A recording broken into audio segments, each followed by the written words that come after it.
Et maintenant, j'appelle à mes côtés Emmanuel Chup. Emmanuel, êtes-vous présent? Je suis présent, je monte Oh, sur scène à côté de vous. mais c'est dingue, attention, un, 2, 3, paf! Gagné, Ah, Avaya. je suis pas tombé de ma chaise. Voilà, Non, non, mais parfait. c'est Bonjour bien. à vous, bonjour Bonjour Philippe. Emmanuel. Alors, vous êtes toujours Managing Director France chez Avaya. C'est ça, j'ai pas changé. Bon, vous êtes dans une superbe salle de conférence et C'est vous ça. allez nous dire tout le bien que vous pensez des solutions Avaya, j'imagine. Je vais vous dire tout le bien que je pense des solutions Avaya. Je vais rebondir un peu sur ce que disait Pascal Pic tout à l'heure. Ah ah ah. Euh, Puisqu'effectivement, je peux adapter un petit peu le discours sur la partie effectivement appartenance à une communauté et puis mise en relation à travers des réseaux et des intelligences artificielles. Les slides sont prêtes, alors. Tuc.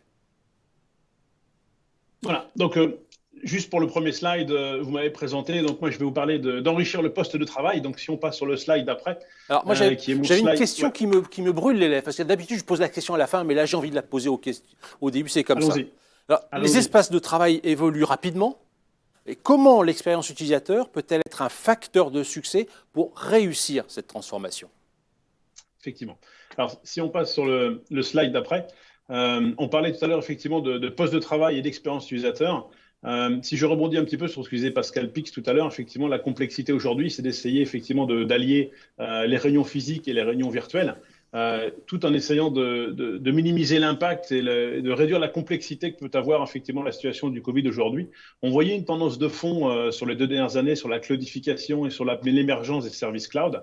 Notamment effectivement sur la partie infrastructure, on voit que de plus en plus il y a du petit software effectivement qui est en train de se mettre en place et c'est en train de toucher de façon drastique la partie collaboration. La partie collaboration, pour Avaya, il y a deux grandes lignes il y a deux grandes lignes de marché, en fait, société de 20 ans d'expérience, Avaya, leader mondial dans la partie contact center, donc ce sont les agents qui reçoivent les appels aujourd'hui ou les différents messages des clients qui viennent effectivement contacter une grande entreprise. Et par rapport à ça, c'est là où on voit la plus grosse partie effectivement de l'évolution de l'enrichissement du poste de travail. Je vais appeler un poste de travail agent, un bandeau agent, comme on appelle effectivement chez Avaya ou dans le monde du contact center, qui est un monde qui déteint un petit peu sur la société. On voit en mars dernier, on a déployé avec les grands, on a à peu près chez Avaya en France 9 des plus grands outsourceurs de contact center en France. On a déployé 1000 agents en télétravail par jour hein, avec certains grands outsourceurs, hein, ce qui fait quand même effectivement des masses de gens qui ont commencé à travailler en mobilité.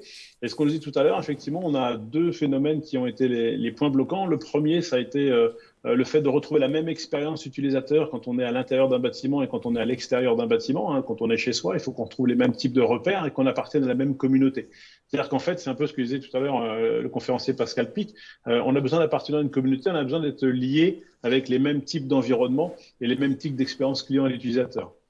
Donc ça, c'est le premier point sur lequel on a travaillé et on a introduit effectivement de façon très rapide tout ce qui est intelligence artificielle. Il a abordé un petit peu effectivement cette partie.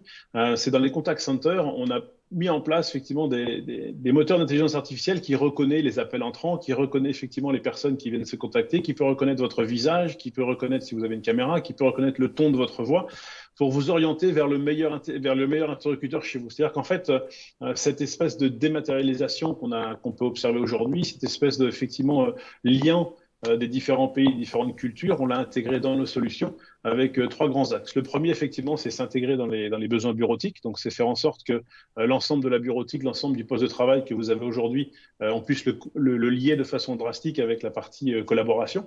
Le deuxième point, c'est tout ce qui est visibilité applicative. C'est la connexion avec les CRM, les outils d'entreprise. Donc ça, c'est le deuxième point très important pour le DSI et c'est sur quoi Avaya a beaucoup travaillé sur la partie Open API, de pouvoir faire en sorte de pouvoir s'intégrer avec Salesforce, par exemple, et de pouvoir avoir une uniformité commune en fait dans l'expérience de la collaboration.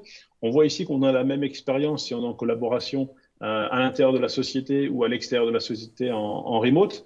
Et le troisième point, c'est tous les outils d'analyse par la partie de l'IT. Aujourd'hui, en fait, tous les directeurs informatiques ou les responsables de grands pôles veulent pouvoir déployer ces services de façon ultra rapide. Là où on déployait effectivement des solutions de téléphonie classiques en 12 mois ou À plus, l'écran. on arrive maintenant à le déployer en quelques semaines. Ça, c'est un point élément, c'est la partie cloudification, comment on aide les entreprises effectivement à cloudifier leur infrastructure et surtout leur système de communication unifié. Et derrière ça, en fait, on est capable de pouvoir mettre en place toute une infrastructure qui puisse permettre de pouvoir cloudifier l'ensemble des services de téléphonie. Vous allez retrouver ça en fait cet après-midi. On a à 15 heures une partie démo sur laquelle on va être capable de pouvoir faire la démo en live de tout ce que je viens de vous expliquer sur la partie communication unifiée, analytics et mise en place ces solutions rapides.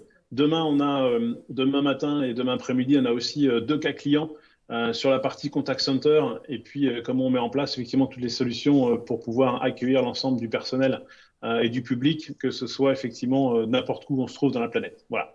C'est en 3 minutes l'exercice que j'ai aussi mis mon timer, Philippe. Les 3 minutes. 3 minutes de coiffeur, comme un peu. Hein. Faut avouer. D'accord. Bon. Vous avez vu, j'ai un coiffeur particulier. Bien, merci Emmanuel. De toute façon, on retrouve des collaborateurs Avaya pas plus tard que tout à l'heure dans les breakout session rooms. Merci Emmanuel. À bientôt. Merci beaucoup. À bientôt.